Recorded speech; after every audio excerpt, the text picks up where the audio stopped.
Hey guys, this is Gabriel from Rock SEO. This is Ljubljana, beautiful capital of Slovenia, which I highly recommend visiting. So that aside, today I wanted to talk about a latest news which came out from OpenAI just about 5 or 6 days ago.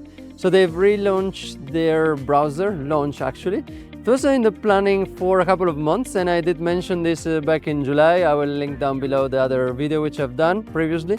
I think this opens up a whole lot of opportunity because marketers will be able to essentially push this to clients where they will go, hey, people are using this, they will use Chrome much less now, and there is the integration with ChatGPT, and is much better than the integration than Google, because the Gemini one has not been so good. We've heard so much negative feedback there.